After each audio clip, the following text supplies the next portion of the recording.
Hello everyone, সবাই কেমন আছো? তো ভাবলাম আজকে ছোট্ট একটা মিনি ব্লগ শেয়ার করি তোমার সাথে। মামা বাড়ি থেকে আসার পর তো মিনি ব্লগ শেয়ার করিই নি সেভাবে। তো এখন যাচ্ছি অফিসে, আর অফিস যাওয়ার জন্য বেরিয়েছি, হঠাৎই দেখছি বৃষ্টি পড়ছে। তো এই যে আছে পায়েল, আর রিক্সা তো আজকাল পাওয়া যাচ্ছে না এখন। যাই হোক, টমটম পেয়ে গেছি। তো টমটম এখানে দাদা ছিল, বলছে যে না আমি নিয়ে যাব না, যে ফার্স্টে আছে ওই নিয়ে যাবে। তো যাই হোক, এই টমটমটা দেখো একদম প্যাক করা, বৃষ্টি ঢোকার কোনো চান্সই নেই। তো ভালোই হলো, যাই হোক পেয়ে তো গেলাম, যেটাই পেয়েছি টমটম আর রিক্সা। তো অফিসে পৌঁছে গেছি, চুলটা একটু একটু ভিজেছে।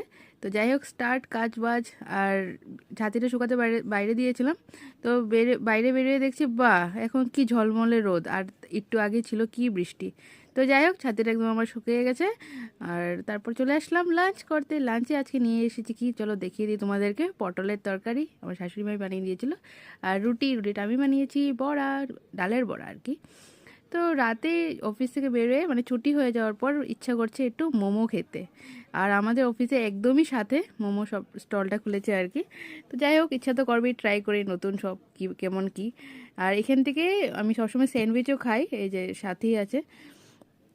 তো এখন ওরা আবার একদমই সাইডে মানে মোমোর জন্য খুলে নিচ্ছে। যাই হোক, তারপর দেখছি ব্রেকটা ছিঁড়ে গেছে আমার, জাস্ট রিক্সাতে উঠবো তখনই। তো যাই হোক, ভালোই হলো, রিক্সা ওঠার আগেই কাণ্ডটা হয়েছে। তো রিক্সা ওঠার আগে ব্রেকটা ঠিক করে নিয়েছি। আর তারপর চলে আসলাম আইসক্রিম নিতে, কারণ আমি তো মোমো নিয়েছি, মোমো তো সবাই খায় না ঘরে। তো সবার জন্য নিয়ে নিয়েছি আইসক্রিম, মানে মা, দাদা, ভাই যা যা আছে সবার জন্য।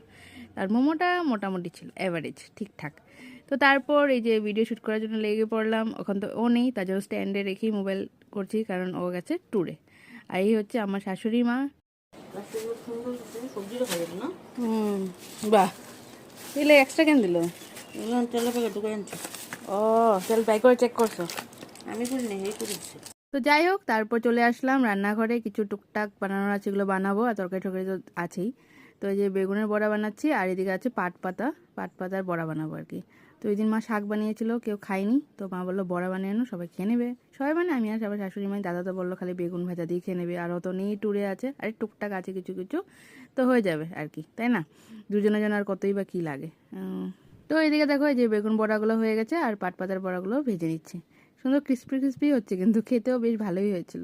তো বড়াগুলো বানানো হয়ে গেল, মা ওইদিকে ভাত দিতে চলে আসলো, আর এই হচ্ছে ক্যান্ডু। তো চলো এই মিনি ব্লগটা এখানে এন্ড করছি, আবার নেক্সট একটা মিনি ব্লগে দেখা হচ্ছে, টাটা।